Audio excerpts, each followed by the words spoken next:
Alright, what's going on y'all? Soul here, and welcome back to the story mode. So, as you guys are fully aware, about a week or so ago now, we received a big Pokemon Day Presents regarding anything and everything for the DLC when it comes to Scarlet and Violet. However though, all we really had to work with was a couple of screenshots, so didn't really leave much for me to talk about. And as a lot of you know, I don't really like to cover leaks and spoilers because I like to enjoy things as they come to me with as many surprises as possible. So yeah, I'll be honest here, Scarlet and Violet content probably gonna be very scarce for the next couple of months. Probably won't be getting back to any general news or anything like that, at least until September, so you know, we'll get to that when we get to that. However, that gives us a lot of time to chit-chat about a lot of other things. For example, that's right, the Gen 5 remakes yet again. Now for the record, I'm not doing this because I expect the Gen 5 remakes anytime soon. No, honestly, probably not even within the next 2 to 3 years. If anything, we'll probably end up getting Dark Scarlet and Ominous Violet well before we get the Gen 5 remakes. However, I think that it's good to put these videos out kind of early just to get an idea of where my head is at now before we inevitably get those announcements for the Gen 5 remakes to see what I got right, what I got wrong, and if any of my wishes were, acknowledged in any way. We gotta make sure to put some wishes in the basket because, hey, a closed mouth don't get fed. So, of course, as stated in the title, I would like to talk about some of the mechanics that I personally believe need to be present for the Generation 5 remakes. You may agree with some of my thoughts, you may disagree with some of my thoughts, and either way, that's totally cool. As somebody that's been playing these games for his entire life, I feel like we've come too far to not have some of the newer mechanics that we've implemented in some of these most modern games into the most modern version of Pokemon Black and White. So, with all of that being said, why don't we talk about some of the mechanics that I believe should make a return in Generation 5 set of remakes. The first side of things that I feel that we should obviously tackle is probably the quality of life. This is one of the few things that I feel even the Generation 4 remakes managed to get right for the most part. While it's the most simple and the most obvious, I feel like it can't be reiterated enough how important the quality of life is when it comes to modernizing a Pokemon game. But then again, I feel like that kind of applies to any and all remasters or remakes or whatever, doesn't it? But anyhow, why don't we start getting into things? The first thing that we should probably mention is the most obvious, the HM stuff. Now for the record, this isn't something that I'm actually all that worried about. Given the fact that we haven't had HMs in any game past 7th gen, I don't really think that there's much to worry about there. But I just want to solidify the fact that it's good that it's not there, and that it will always be good that they're not there. This is one of the few times where I will actually lose my mind if Game Freak decides to backpedal even further somehow with these remakes and reintroduce HMs just as they were in 5th gen, in which case, I will be furious. Do not test me. It's one thing to be faithful, another thing entirely to just be annoying. In that same vein, another mechanic that we've been introduced to recently, we can no longer go without. Or at least I can't speak for everybody. But relearning moves on the fly, that should be an absolute immediate. I don't think anybody else on this planet has made as many absurd analogies as I have when it comes to this mechanic. But you know what? I think I'm gonna go ahead and make another one just in case you haven't heard one of them yet. Let's say that I have 4 very specific set of skills. Let's say I'm very good at baking, riding bikes, sewing, and maybe soccer. You're telling me that if I decide for whatever reason to learn how to properly hit the griddy, I'm not going to be able to remember how to mix ingredients and put them in the oven? That doesn't seem to make a lot of sense, right? Yeah, that logic never made sense when it came to Pokemon. And it will always be absolutely insane to me that in previous games we were forced to go out and find this weird ass unexplained item so that our Pokemon could relearn how to use a technique is beyond baffling to me, and I absolutely refuse to go back to that era again. I didn't think that this is something that I would have to bring up, but the fact that it's even present in the Gen 4 remakes, it has me kind of worried. So yeah, let's go ahead and do exactly what we did in Legends and Gen 9. Make it so that we can immediately choose what moves our Pokemon have already learned throughout its history. I'd like to think that that's a pretty fair ask, no? In that very same vein, yeah, I think that nicknaming should also always be in our menu. Logically speaking, the Name Rater should never have had a job to begin with. The only people that should be judging the nicknames of our Pokemon are our friends that judge us heavily every time they see them in battle. I'm sorry, but in this generation of Pokemon, if I misclick and type in the wrong letter or something like that, or I completely forget to nickname a Pokemon, I should not have to hunt somebody down to change the nickname of my Pokemon. The only thing that I'm grateful for when it comes to the nickname raider is the fact that he didn't charge us. That is it. Moving along from that, here's another thing I didn't think I'd be talking about, but the PC. Now here's my thing. Over the years, I've gotten more and more attuned to the fact that we are just going to always have convenient access to our Pokemon anywhere at any given time. And you know what? Overall, that's super useful. I'm totally fine with that. It's very convenient, and frankly, it's absolutely a mechanic that needs to stay at this point. However, I do have one teeny tiny little request. Whenever we get to some kind of important story event, or even more important, the Elite Four, we should not be able to access our PC. Now in the Gen 4 remakes, I didn't check, but I'm pretty sure we're able to. But when I did notice was in Scarlet and Violet, when I could just actively change out any Pokemon member right before a battle with any Elite Four member. That's just wrong. The whole point of that situation is that you're supposed to be walking into the ultimate challenge with a Pokemon team that you have full trust in, a team that you have developed from the beginning right to the very end to help you take this challenge on. Being able to just swap out any of your Pokemon at a moment's notice if you run out of heals or something like that takes away a lot of the thrill and danger in the immersion. Not that I would ever do this or anything like that, but it does kind of take away from the excitement when I know that I could just train up any Pokemon that I want, leave it in the PC during a Nuzlocke or something like that, and then when I get into the Elite Four and I'm battling and I lose a Pokemon for whatever reason, I could just swap right out. I could just have another Pokemon ready to go. Like, I don't know, it just doesn't sound fun to me. So, yeah, I think that overall there should definitely be a heavier restriction on how often we have access to our PC. The next thing that I really beg of you guys to just go ahead and do, just pull the trigger on this, is to have the running shoes right off the bat. Besides the 4th gen remakes, we haven't had the need for running shoes in quite some time now. Having to walk from Route 1 to the first town to Battle End to get through all of this tutorial stuff, only to have to walk to the second route to finally then get our running shoes, that's way too long. If for whatever reason you guys just cannot bring it upon yourselves to just entirely get rid of the first time that mom calls us on the X transceiver, just make it so that she gives us something else. Hey, maybe she can give us some kind of coupon so that when we visit our first apparel shop, we could get like maybe one item of clothing for free. Yeah, maybe something like that. That'll work. I don't care. Just make it so that we get our running shoes off the bat, or at the very least, before we get to Route 1. I'm not playing around. And for the record, I'm only saying it this way because this is based off of the very real possibility that the Gen 5 remakes could be getting the exact same treatment as the Gen 4 remakes. Just saying. We'll get to that in a moment, but for now, I have two very specific requests. Number 1. For the love of Shinx, allow us to skip the catching tutorial. I have been playing these games for 20 years. All I need is a prompt saying, do you know how to catch Pokemon? Yes or no? Yes? Great. Here's 5 Pokeballs. Get on with your journey. No? Cool. Let me show you how.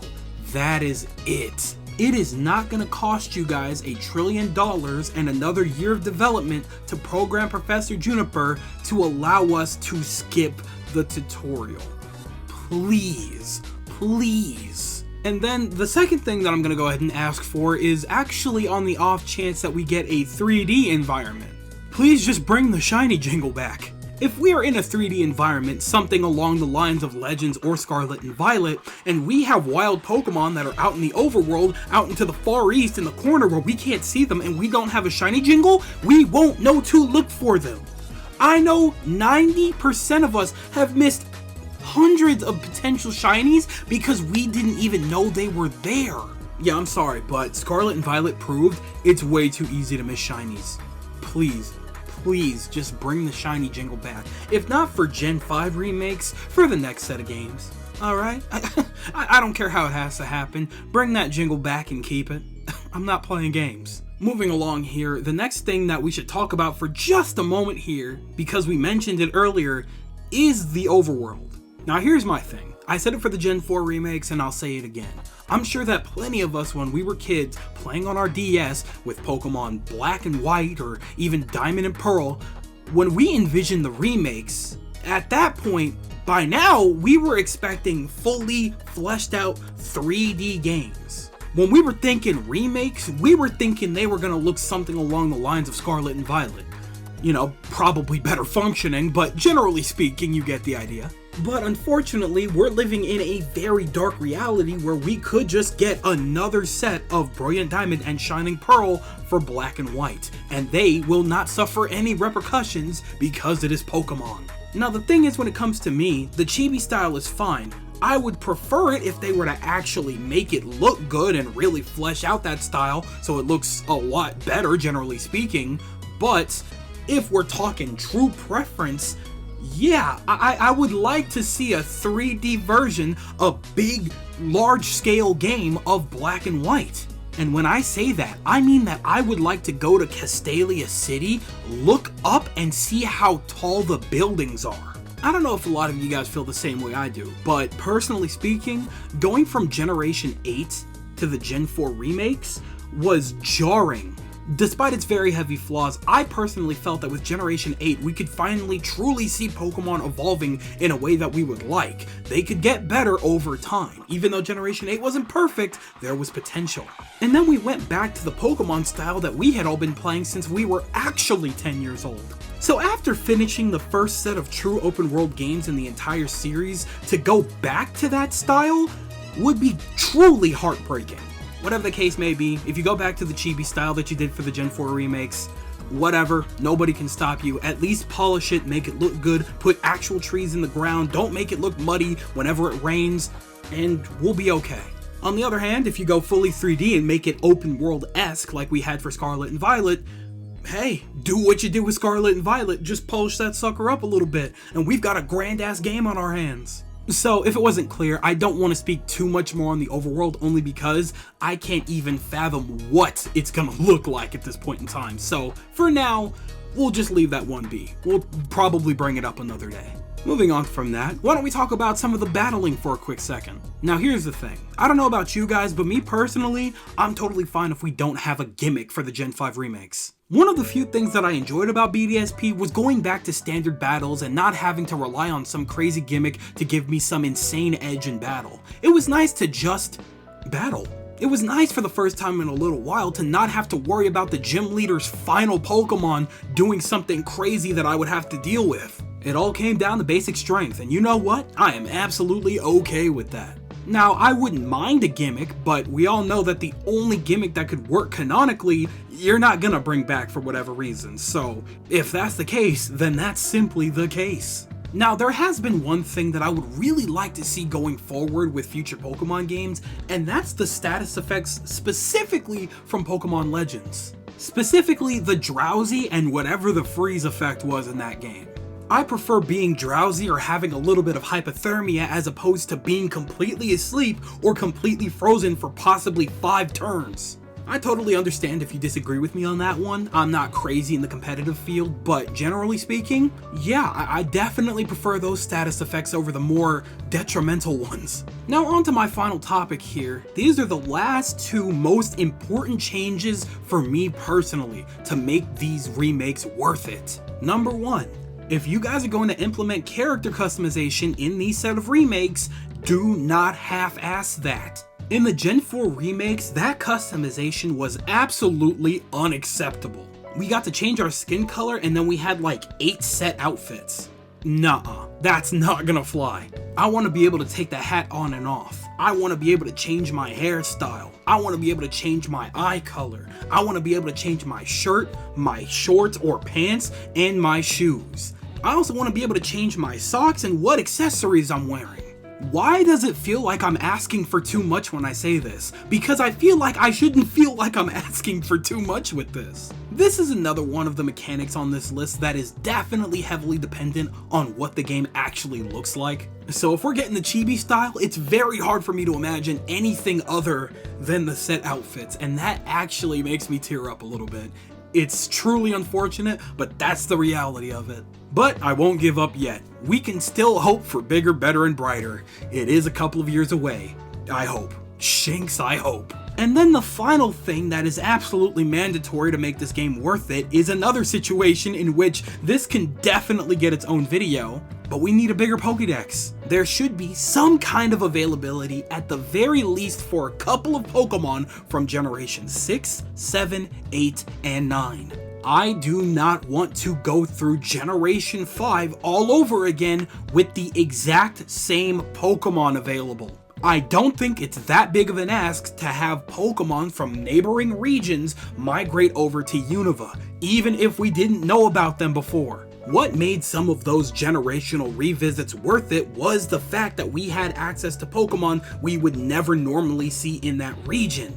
I want to be able to take on gym leaders like Elisa with like Honedge or maybe Lycanroc or something like that. Maybe I want to body Skylo with a Mimikyu. You understand what I'm getting at here? I've utilized the Pokemon from Generation 5 already. Let me do something new that the previous Generation 5 couldn't allow me to do.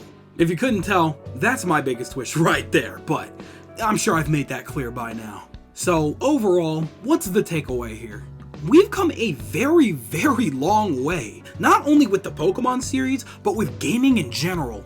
When it comes to remasters and remakes or whatever, they have a very peculiar place in the gaming realm in which they have to offer something new or better than the original that would make it worth paying attention to. When it comes to a remaster, it's as simple as updating the graphics and just making it available on modern devices. Okay, totally fine. But the problem with these games is that these are supposed to be remakes, not remasters. Now, when you imply remake, you imply that you rebuilt these games from the ground up to make them better, not only to make them more accessible and look better than the original, but make them surpass what the original even offered to begin with. For a while there, for the most part, Pokemon had that under control. Up to the 3rd gen remakes, we were sitting pretty. I never had an issue. But then with that last set, it really just felt like something was truly lost there in translation. Personally, I feel that the remake or the remaster or whatever is supposed to be the definitive way to play the game. Because if the remake is not the obviously superior way to play that game, then what is the point? Need I say anything more? So in all honesty, it feels to me that if I've developed some kind of like PTSD when it comes to remakes now. I know we've mentioned it way too many times by now, but my favorite remakes got shafted, absolutely dirted on. I don't want that experience for anybody else. Generation 5 may not be my all-time favorite, but it is definitely one of the best. There is no denying that. So if they're not careful with these remakes, this just might have to be the one that I skip. No ifs, ands, or buts. Simply put, they have zero excuse not to make these the definitive versions of Generation 5. And I'm just gonna go ahead and leave it right there. Whew, I am so sorry to have been a little bit of a drama queen here, but you know what? I feel like it just has to be reinstated in every video when it comes to the next set of remakes, because last generation, absolutely unacceptable. We cannot have that again. I don't want that for anybody else, alright? And I think that that's something fair to say, right? If we're gonna be spending damn near $70 on video games now, you gotta make them worth the $70, because I don't care if I'm a PokeTuber. I will skip something that I don't feel is worth my time, alright? But we'll have to put that to the test when the time actually comes. But what do you guys think? Do you guys agree with some of the mechanics that I've mentioned in this video having to be a mandatory situation? Or do you disagree that the mechanics that we have in the original Gen 5 are just fine and we can just port them right over to the Switch and call it a good day? Tell me everything you guys are thinking in the comment section below, because you know for a fact that I am always down there with you guys. And with that, it does appear to be skedaddle o'clock. I'd like to thank you guys ever so much for watching. I truly do hope you enjoyed. Do me the greatest favor, dropping a like and a comment, and consider subscribing for more content just like this. And with that, I am Gonzo. Thanks again, hope you enjoyed, and I'll be seeing you guys in the next video. Do me the greatest favor of taking good ass care, and I'll see you all next time.